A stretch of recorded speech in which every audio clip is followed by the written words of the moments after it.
Thanks, Kyle. I'm Chris Mann. I'm the research director at the Center for Election Innovation and Research. TJ from Ready for Tuesday and Karen from MIT Election Data and Science Lab are at a conference, so you're getting an all CEI, our hosting team today. Karen and TJ will be back next month for our May podcast to talk about research on staffing and burnout among election workers. We'll be sending more info on that, including the date and time very soon.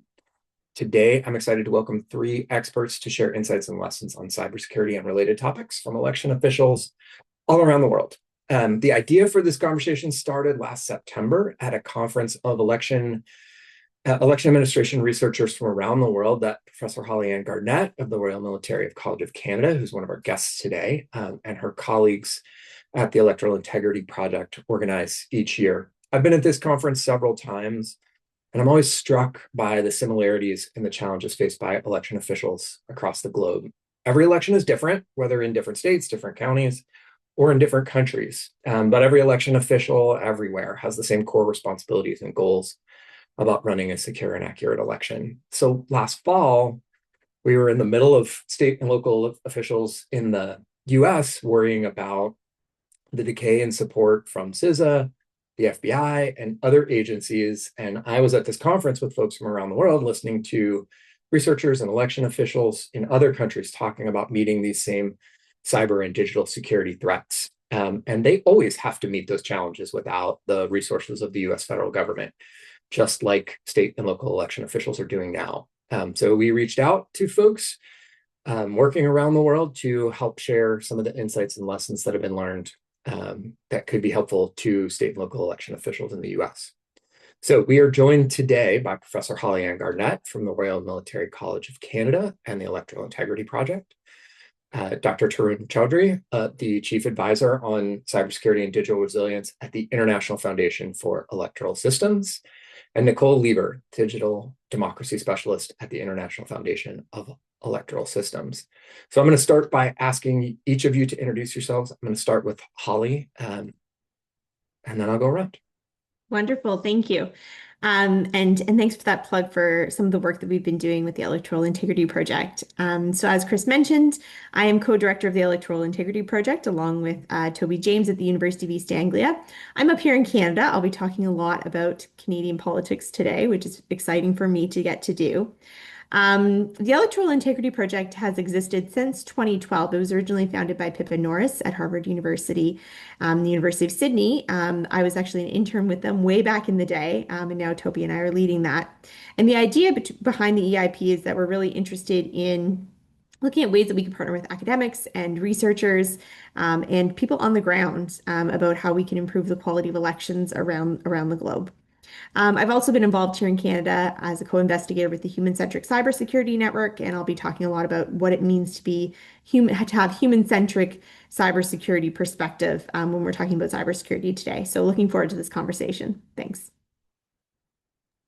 Thanks. Tarun? Yeah, hello. I'm Dr. Tarun Chaudhry. As Chris said, I am the Chief Advisor for Cybersecurity and Digital Resiliency here at the International Foundation for Electoral Systems. I've been at IFAS for a little under 5 years now. Before that, I spent 4 years at the National Nuclear Security Administration, where I had cybersecurity oversight and was an authorizing official at two sites within the U.S. National Nuclear Security Complex. I also have a background as an academic in international relations and security studies. And I do also teach at Georgia Tech as part-time faculty on topics on intelligence and nuclear proliferation and other such topics. Very excited to be here today. Looking forward to this conversation. Thanks. Nicole? Hi, everyone. It's great to be here. I'm Nicole Lever. I'm the Digital Democracy Specialist at IFAS, where I work on cybersecurity and information integrity in elections. I work closely with my colleague here, Tharun, and together we support election management bodies globally, specifically on how to build more resilience. I'm based in Boston now. I'm originally from Canada, and this has shaped just a lot about how I think about democratic institutions and public trust. Before joining IFAS, I worked at Global Affairs Canada on some tech policy issues, as well as over at Shorenstein Center at Harvard Kennedy School on media manipulation and digital repression. which is kind of what brought me to Boston. My background is in international security and tech policy, and have been pretty much exclusively focused on how new tech is shaping democratic processes and civil liberties. And great to be here with you all.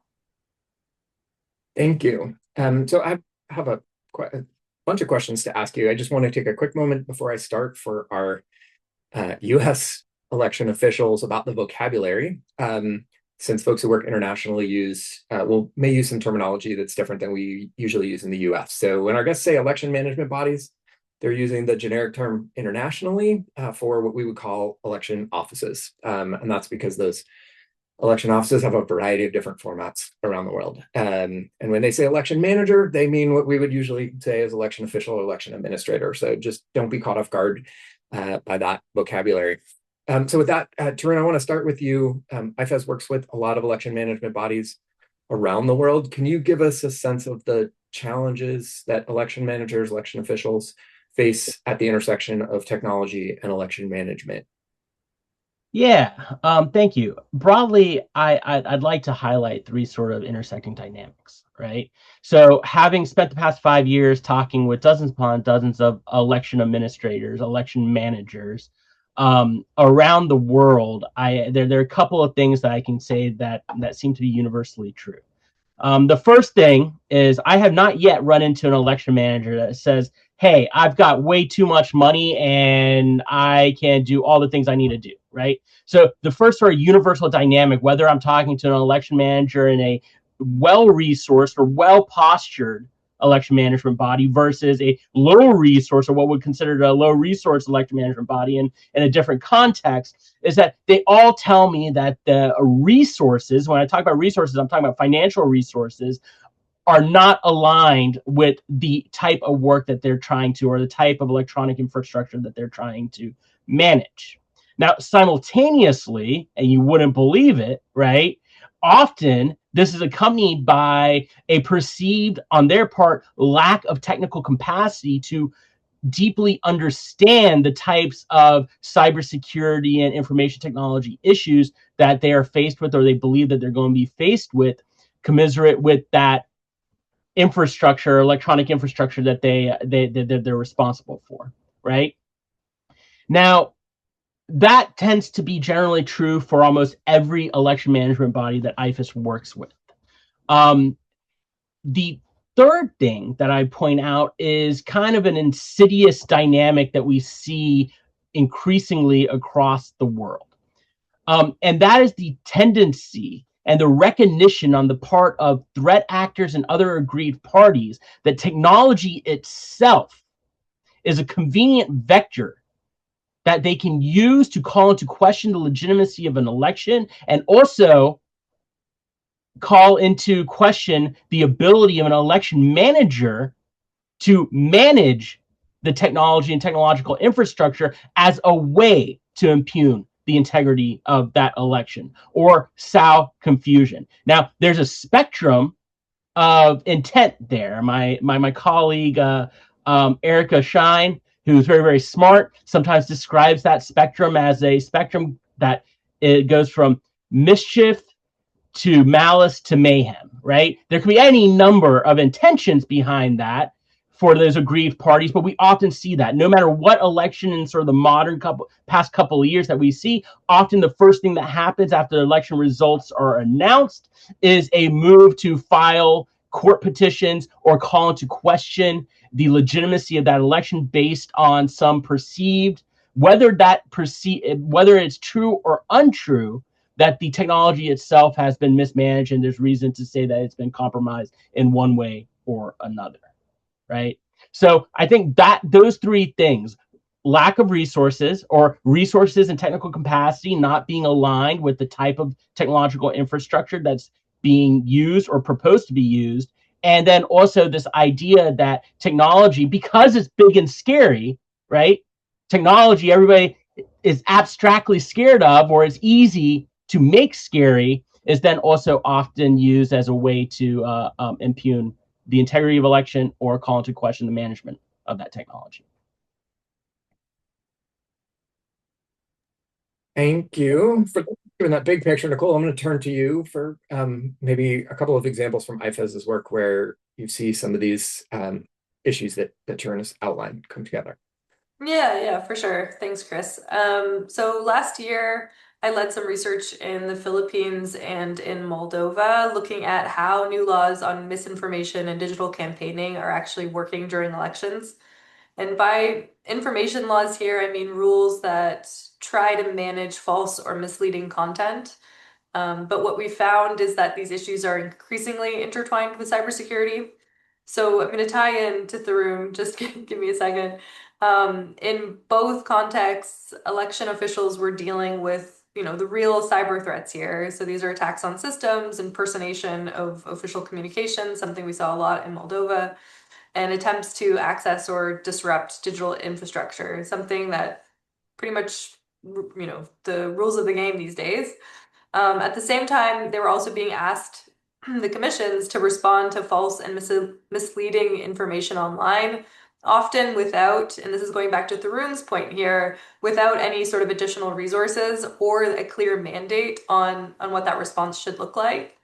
So in Moldova, for example, the Election Commission had to manage both the cyber incidents while coordinating with security agencies and responding publicly to narratives that were kind of questioning the integrity of their systems. In the Philippines, similarly, new digital campaigning rules had just kind of come into play, and they were also adding this new layer, which required a lot more coordination, including with platforms and other actors, which increased a type of operational pressure that they hadn't seen before in already this very resource-constrained institution.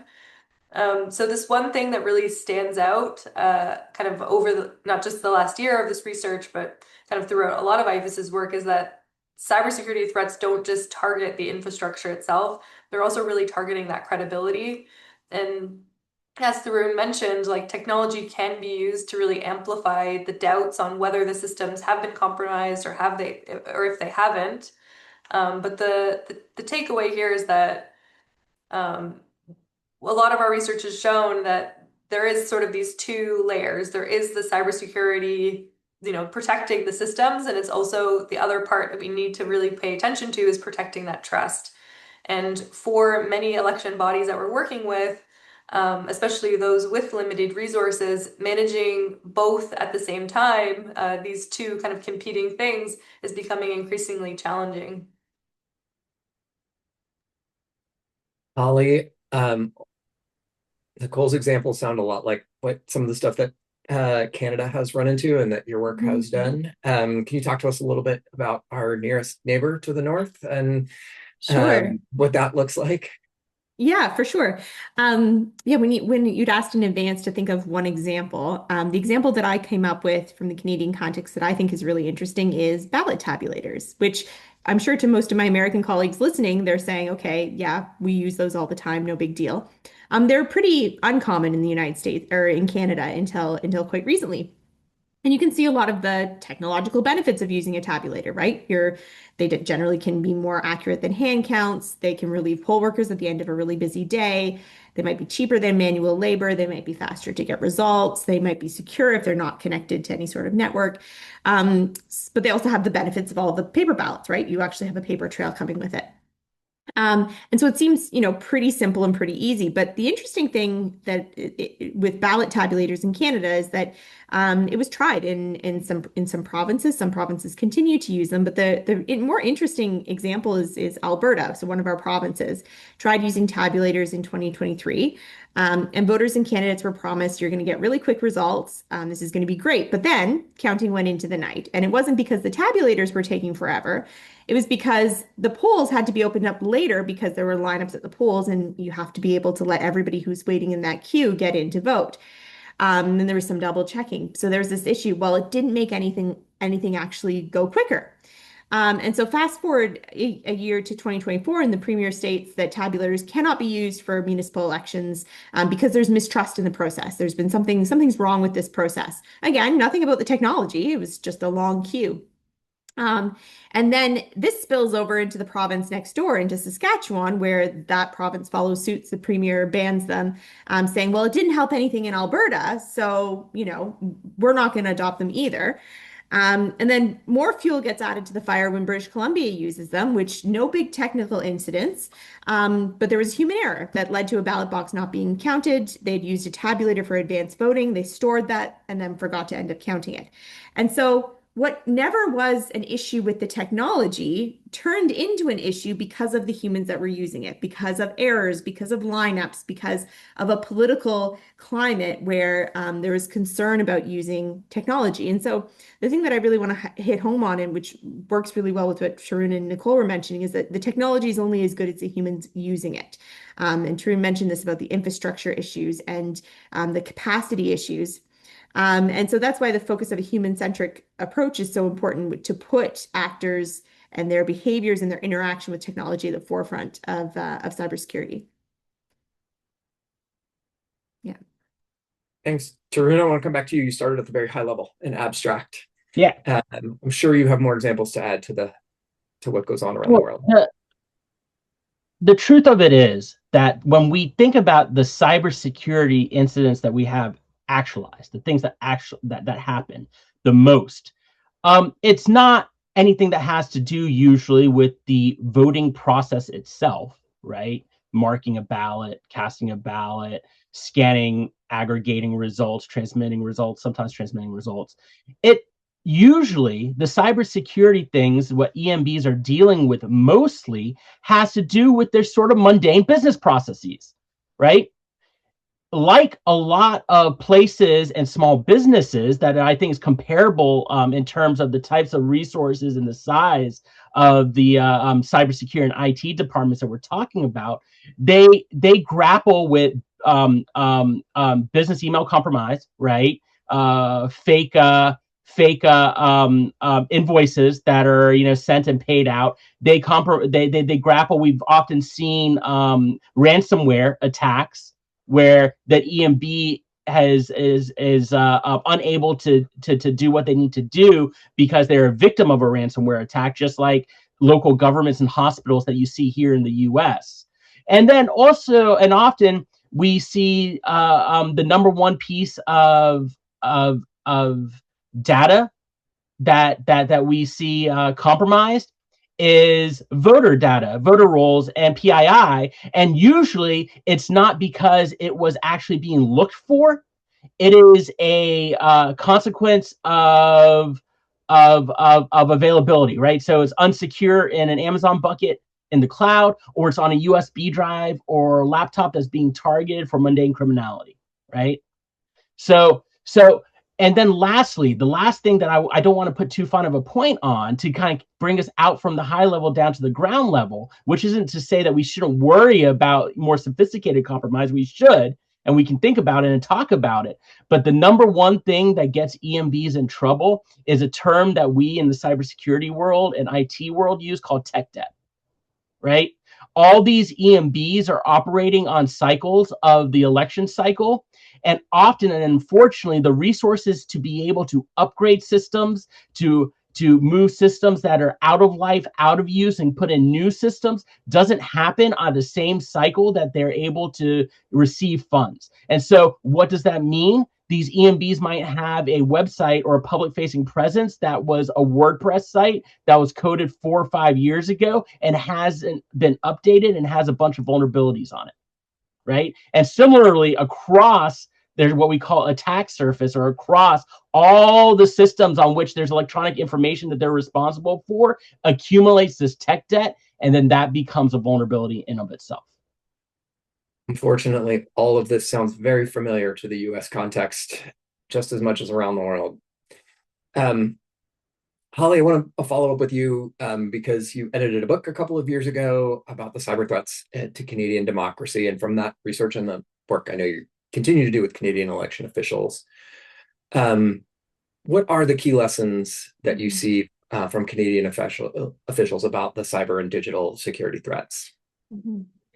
Yeah, when myself and my co-author, co-editor Mike Powell put this book together originally, and there's a little bit of pushback insofar as, we use paper ballots and tiny little pencils to mark our ballots, and they're hand counted paper lists at the polls, at least at the federal level in Canada.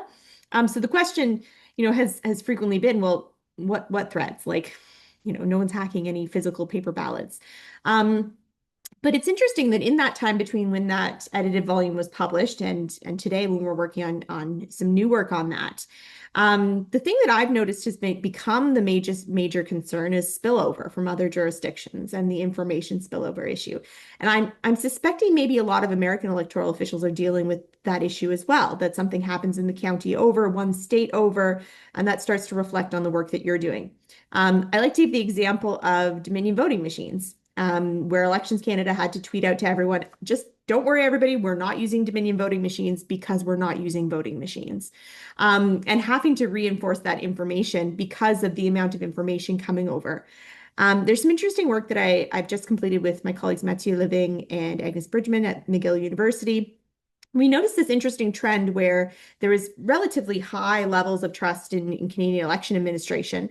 And then you start to see this after 2020 or after 2016, this starting to move this dip where especially those who are on the right side of the ideological spectrum are starting to distrust Canadian election administration, which is really puzzling because we haven't had the same types of politicization or issues about election administration that you do in the United States. First of all, we have a nonpartisan election management body, Elections Canada, well trusted.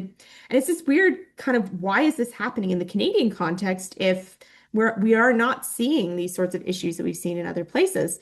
And what our research has shown is that especially those who are using social media, especially people looking at alternative right-wing media, that they're consuming this information about the electoral system, especially from the United States. They're hearing what political elites are saying in other contexts. And then they're essentially saying this must be what's happening in the Canadian context, and their own trust and their faith in their system has decreased as a result.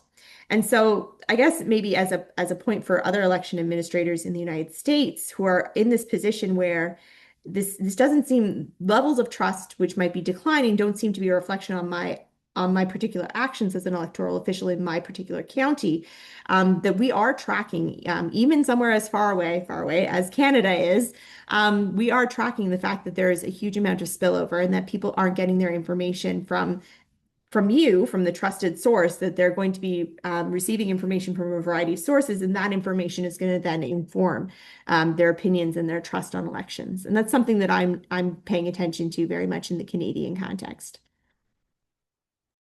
Thanks. Tarun, I want to turn to you. IFES puts out a primer on cybersecurity and elections for EMBs around the world that has specific frameworks and lessons for EOs to think about cybersecurity in their countries. You tell us kind of what you think the highlights or takeaways might be for U.S. election officials from that report. Yeah, so the primer is an attempt to sort of bridge the gap between those that speak election management and those that speak cybersecurity and IT, right? And so what do I mean by that? Well, that the primer, it starts out by giving some language to those that are might not be technical, but are in the sort of election business. And that language is to point out that what is to describe what information security management is, right? And when we talk about information security management, what we're talking about? Well, we're talking about protecting the electronic information that it falls under your responsibility as an election manager, wherever that might be, across all the different processes that you're responsible for to administer an election, and specifically to protect the confidentiality and integrity of that. And how do you do that? Well, IT and cyber professionals have three big levers, right? We have policies that we can implement.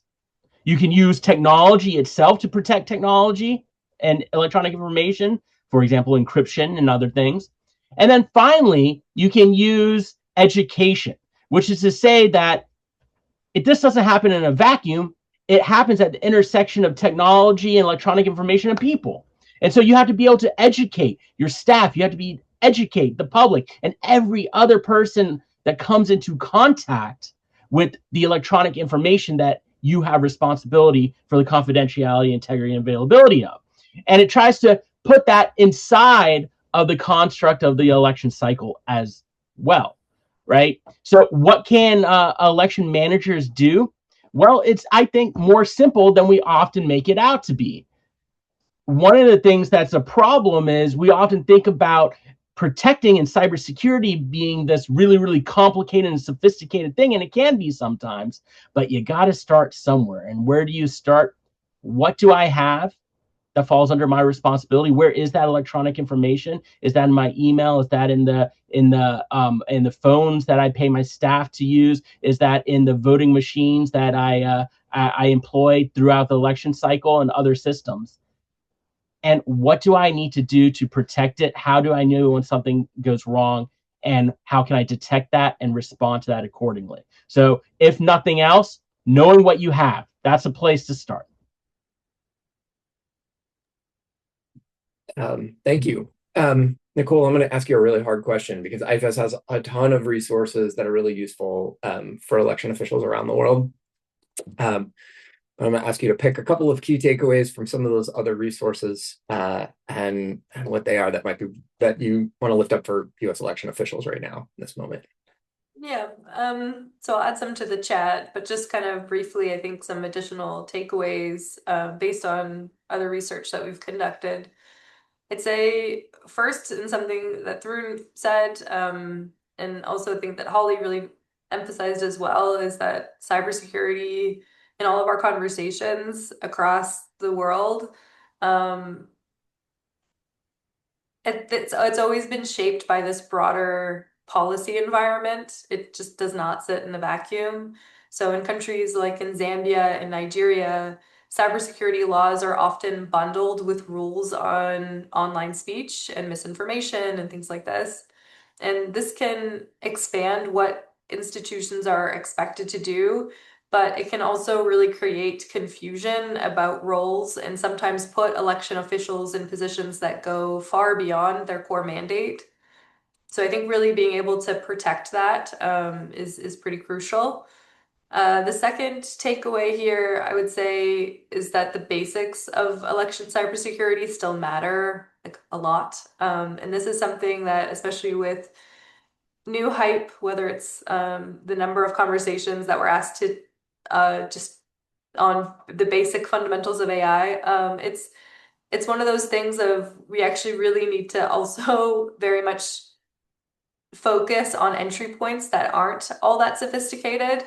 These aren't massive attacks across voting systems. They're more like things like phishing emails or compromised accounts or vendor access points.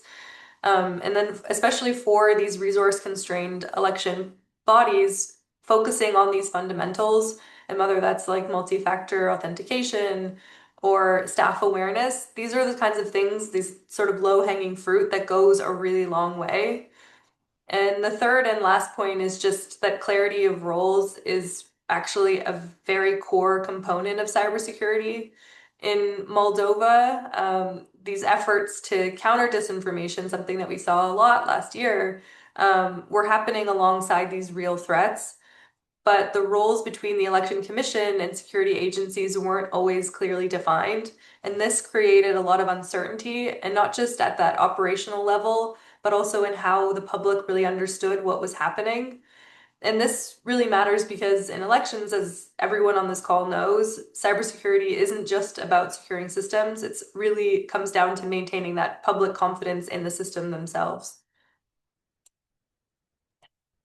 All right. I just want to remind everyone to put your questions in the Q&A because we're going to get to that very shortly. I have an open-ended question that I'm going to put to everybody. Holly, I'm going to start with you.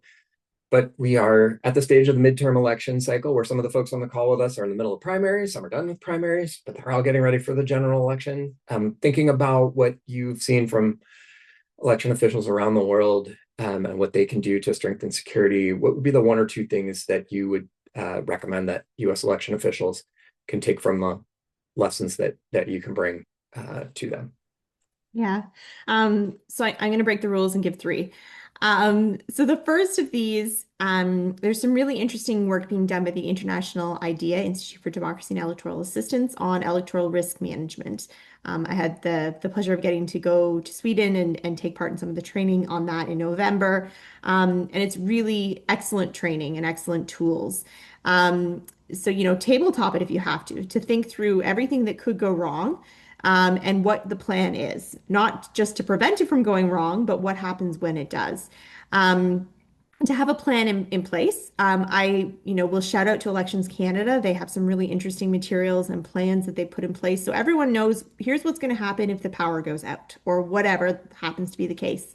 And so I'd really encourage you to take a look at some of those risk management tools. The second highlights something that Tarun already mentioned, which was the communication aspect. Some of this is research called pre-bunking, and we're starting to see some evidence from academic research that this can be really effective. It's really hard to change people's opinions once they have them, but if you can prevent them from creating opinions that may not be accurate, that's a good start, right?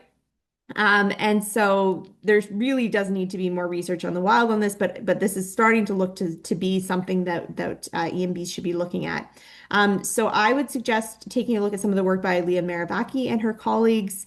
Also, you can look at Elections Canada's ElectoFacts, where they're kind of trying to pre-bunk and provide information on that. Some other countries are doing that as well. South Africa has an interesting pre-bunking program for elections as well that you could take a look at. And the last one is institution building, and building independence and capacity. That can mean a lot of different things, and I understand that there's constraints that electoral officials are dealing with, but maybe there's one aspect of that you can build up in terms of capacity. And so I would send you along to an introduction to a special issue that we did with the International IPSR Political Science Review, that you can take a look at. Take a look at the introduction, see if any of that resonates with you in terms of ways to build capacity, and look at some of the articles in those issues. And pro tip, you can just email one of the authors if you can't have access to that where you are. Usually, academics are very happy to send you copies of their work. So those would be the three things that I would focus. Again, not easy silver bullets, but a good starting place at least to start thinking about how you can address these issues.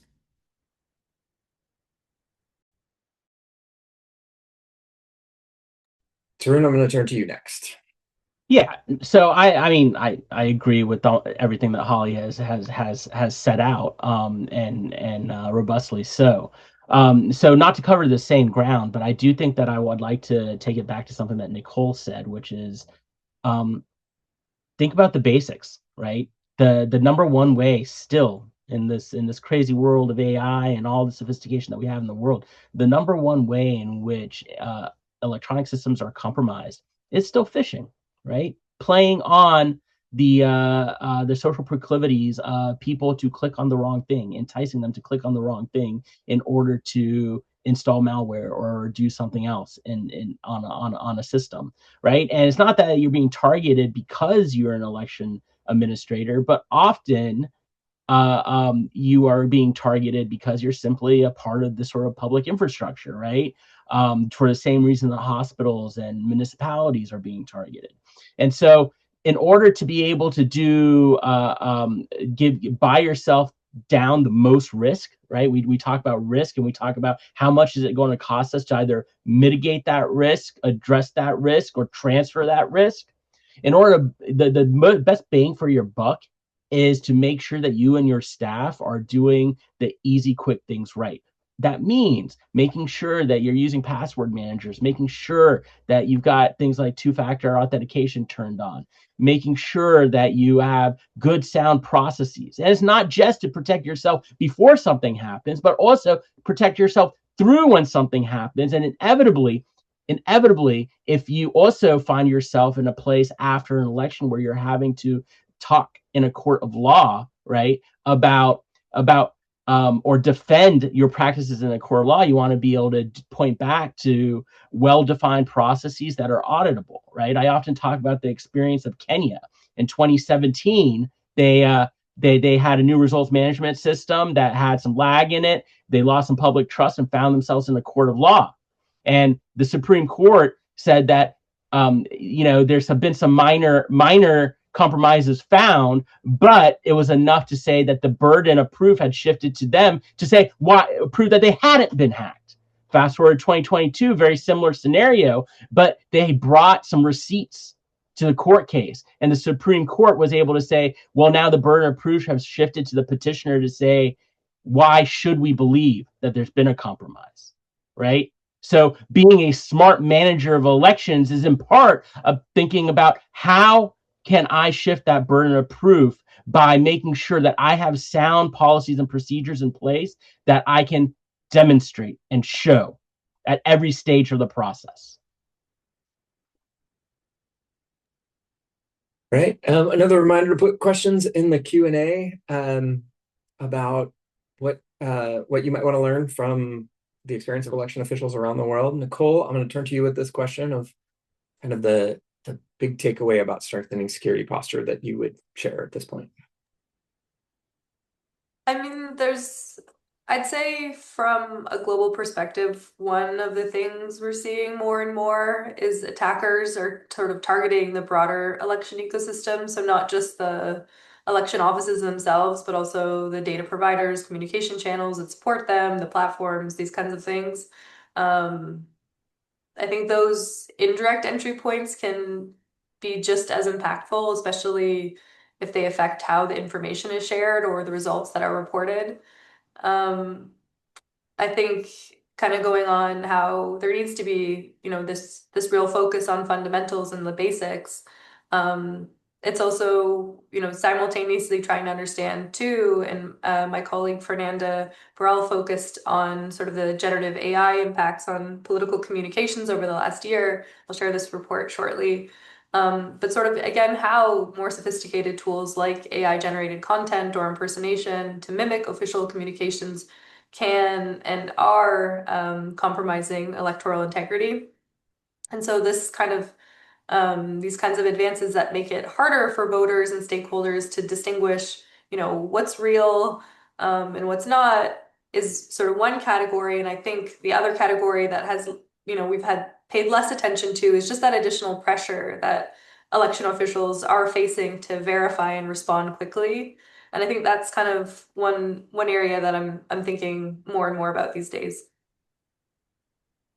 Great, thanks. And I want to really lift up the first part of what you said there too, which is that the cybersecurity issues are not just in the election office, but in the international context. We're seeing them go after those vendors, service providers, all of those other places, right? It's not just that your email is secure, but that your MailChimp account is secure if you use some outside service like that. Or whatever vendor is providing various support services to those things, that vulnerability is real, and the attackers are getting more sophisticated about where they go because election offices are maybe doing the fundamentals well, but those others outside are not. I'm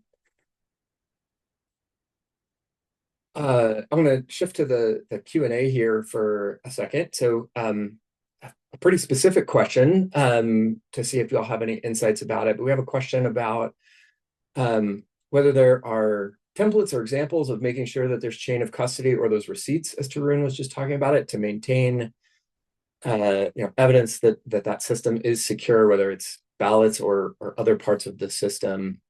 How are there lessons that we can draw from other places about maintaining that actual chain of custody and the appearance of that chain of custody? Yeah. So interestingly enough, the concept of a chain of custody I have found in my life as an American IT worker being more robust than the concept of chain of custody that I have seen in a lot of places that I've just worked globally, which isn't to say that the concept doesn't exist, but the implementation of the concept as it is thought of in the US tends to already be much more robust than examples that I could give you from all over the world. Now, that is to say, however, the chain of custody itself is something that I think is of the utmost importance. And that chain of custody goes beyond simply tracking whatever piece of equipment it is that you have, right?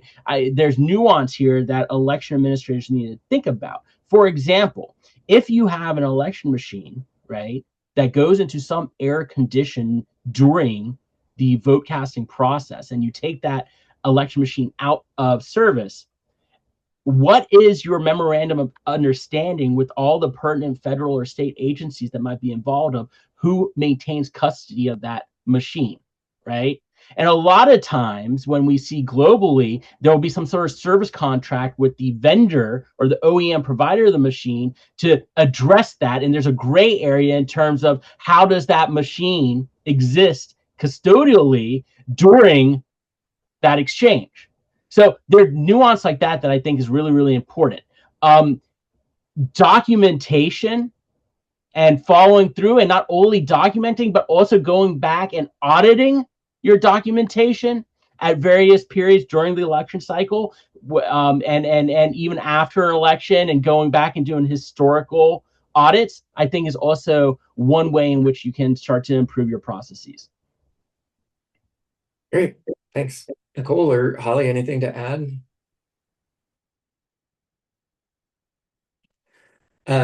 Another question we have from the audience is, when offices only have the resources to address the basics of cyber and digital security, do you see that voters lack faith that the more sophisticated attacks might be successful, or do you have advice about how to sort of leverage that, doing the basics to make sure that those sophisticated attacks can't happen?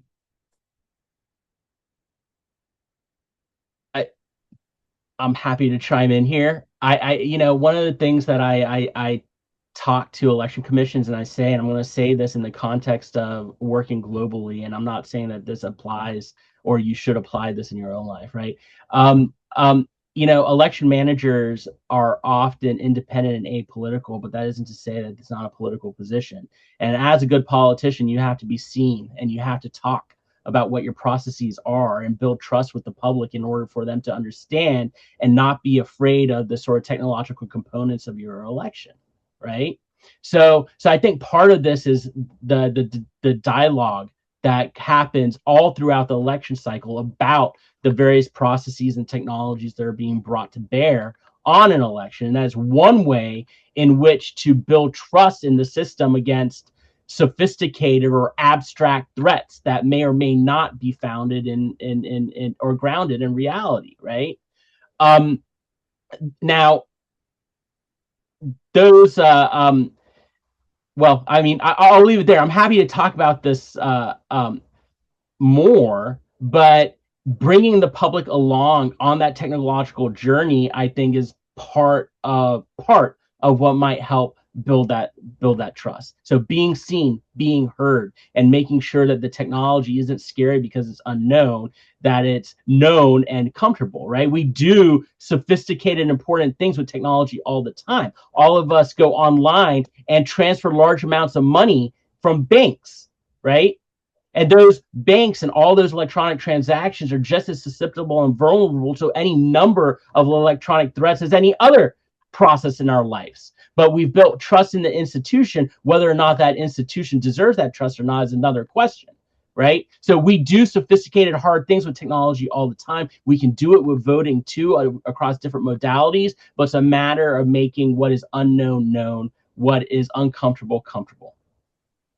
Yeah, I'll just add, I think that the perception makes a lot of sense here. I think if you're a voter and what you're hearing is that offices are stretched thin, and that they're just sort of keeping systems running, it's hard to believe that they're also stopping really sophisticated threats and attacks. So it's just like a bit of an imagination gap here.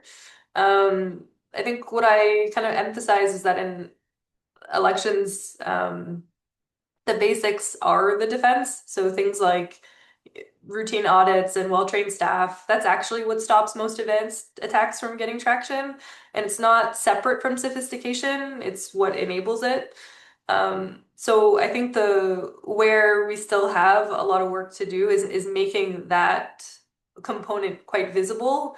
Because if voters only see like resource constraints, they'll just kind of always assume vulnerability. I think it's what our natural instinct is, even when the underlying systems are more resilient than they appear, which we know, especially in the States, like that, has been the case where there's a lot more noise around whether or not it's secure, and rather than kind of looking purely at the security of the system.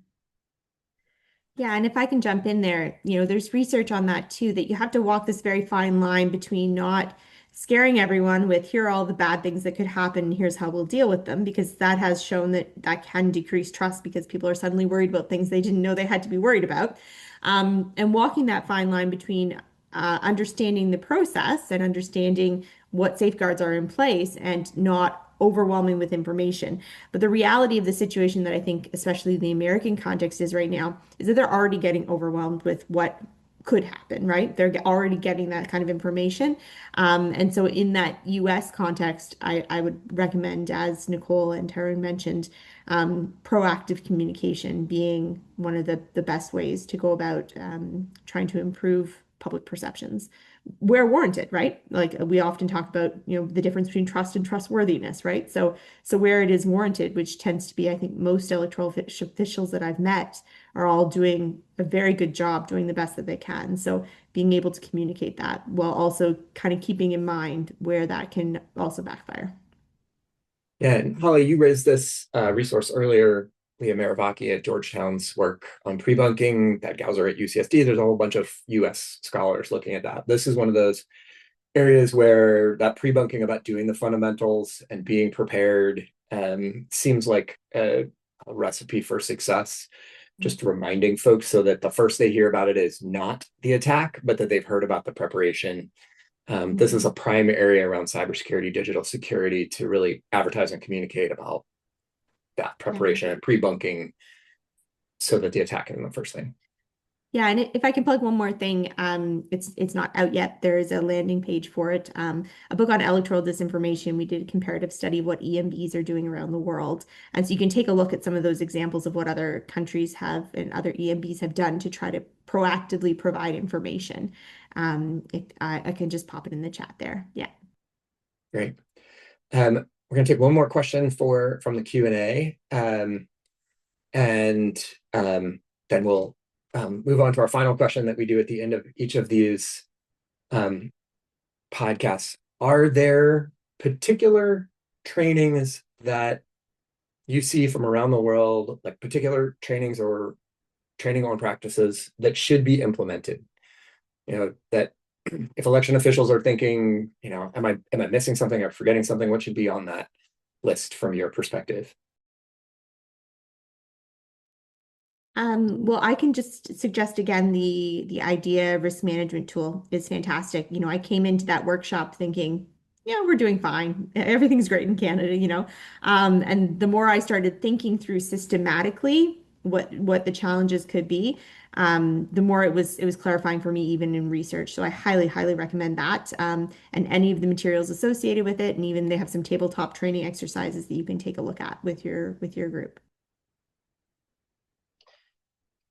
Yeah, so IFAS does maintain what we call a cyber hygiene curriculum that we use to train EMB staff on basics of what is considered cyber hygiene. So how to interact with computer and IT systems towards building a culture of security and resilience. And it's very basic stuff that we've already mentioned. But often it's that basic stuff that Nicole said that then allows to breed a larger sophistication as you implement more and more sophisticated security controls across more and more of your infrastructure, while also addressing sort of the user. Please do reach out to us. We're happy to talk about, what are the very specifics of those basics. The other thing here is the doing small things also buys you a lot. And one place that I think that election officials that we see all across the world, and might be also applicable here in the US, is the realization that your personal digital ecosystem is connected to your professional digital ecosystem, right? So compromise on one side of that ecosystem can also lead to compromise on the other side. And we often see that with, for example, social media accounts, where election commissioners will get their social media accounts taken over, and then all of a sudden that authoritative source is being used to spread mis and disinformation. And then often we also see a mixture between the professional side of someone's life and the IT resources that they use in the personal side, right? Who hasn't forwarded an email for work email to a personal account in order to print it, or in order to turn something into a PDF, for example. So practicing really, really good segmentation between these parts of your life can also then help you make sure that a compromise on one side doesn't bleed over to a compromise on another. So that's just one very specific thing, although the basic sort of skills is where you're going to get the most bang for your buck if you're talking about training your staff.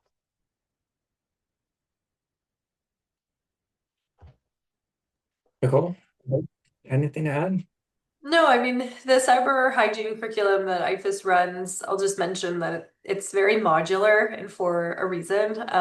That's kind of just, again, to demystify some of the global context a little bit.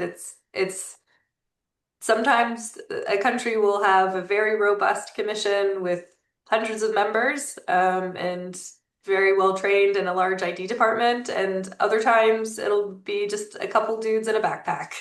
And so there's also a way in which when kind of discussing or coming up with a training, it has to be a little bit more boutique, in the sense of you really have to meet them where they are. And I'm sure it's not totally dissimilar to various spots across the US. But in the global context, it's something we run into every day. Great. Well, thank you. We're going to switch gears a little bit here to hopefully have a little bit of fun at the end. For the Books and Ballots webinar, we decided we're going to have a recurring question this year. So here it goes. What is your first memory of an election? How old were you? And how do you think it's connected to the work you're doing now? Nicole, I'm going to call on you first. Oh, yes. So I thought about this question, and I went back and forth because as I'm Canadian, but spent a lot of time in Ireland, and then I was like, you know what, Holly's gonna have such a good Canadian answer that I don't want to compete. So I'd say probably one of my earliest memories is following the elections in Ireland in the late 90s, just shortly after the Good Friday Agreement. And just as a kid, I remember how closely politics and peace were kind of intertwined and connected, and how much attention people were really paying to the outcomes there. I think that really left an impression on just how elections can play a real role in stabilizing a country, and shaping just the larger political transitions that the country goes. Corinne? Yeah, I had a really hard time thinking about this one because I'll admit it, I don't have I didn't come to IFAS with a background in elections. I guess the first time that I can remember an election, I'm 44. I guess my first awareness is probably the end of the Reagan presidency, and so I remember my parents and the adults around me voting after that for George H.W. Bush, and so I remember those elections. But in terms of how it's impacted on my life, I'm not sure that I spent a lot of time thinking about elections outside of being an academic studying international relations and politics. Although again, I was a security scholar, but when I came to IFAS and I was learning about the world of elections, and this world that I had stepped into after about 6 months, my first trip that IFAS sent me to was to Ukraine. And I got to go to Ukraine and meet the Ukrainian CEC and the people that are working very hard in order to make sure that when they do have elections again, that they will be able to. And it's the only time I've ever started a meeting inside of a conference room and ended that meeting inside of a bunker, right? And in that, what I realized was something that had originally driven me to study the things that I studied and to go and work for the NNSA. And that was this idea that I wasn't even put my finger on younger, but I knew that I wanted to, was to have some ability to serve and serve in a civic space. And the way that I've been able to do that is I found that I have a faculty in talking about technology and talking about and relating it to social dynamics. And I recognized that desire to serve there when I sat interacting with the CEC in Ukraine. And now I recognize in every election administrator that I run into. Why do I know that they have a desire to serve? Because they're doing it despite not having the resources to be able to do it as well as they would like. And the only reason you stick around and you do that is because you want to be able to serve the civic population and serve your constituents and your peers. And so, yeah, I think that's what keeps me at IFAS, and that's what keeps me doing this work is that I'm able to participate in that. Awesome. That's a great story. Thanks. Holly, that's a tough act to follow. Yeah, no, so mine's gonna be a little lighter. So when I was in grade 5, I noticed a bunch of signs, colorful signs outside. Mom and I were driving. My dad's a bit of a political junkie, and I was like, "What's all with the colorful signs?" And she said, "Go home and ask your dad." So I remember to the day, my dad and I sat down on the couch, and he explained what elections were and what politics was, and I was hooked every moment after that. And that year, in the same election, it was a provincial election in Ontario where I was living. We did a mock election in my class, and I thought it was so important. I invited the local TV station, which, of course, in my head, this was a very big deal, but they actually came. And so somewhere out there, there's me being interviewed by the local TV station, little grade 5 Holly, explaining to them how important this election is for our province. So I can remember down to the day my very first election. So, yeah. Awesome. That is a great story. I want to thank all of our panelists and everyone who came today. The resources that were mentioned have been dropped into the chat. They'll also be available on the Substack. We plan to host a Books and Ballots webinar monthly this year. May's focus will be on the election workforce, including staffing and burnout among election workers. So sign up on Substack for the newsletter and stay tuned for more information on the time and date. The inbox is open if you have any additional questions. Email us at support@readyfortuesday.com. Thank you, and we will see you next time.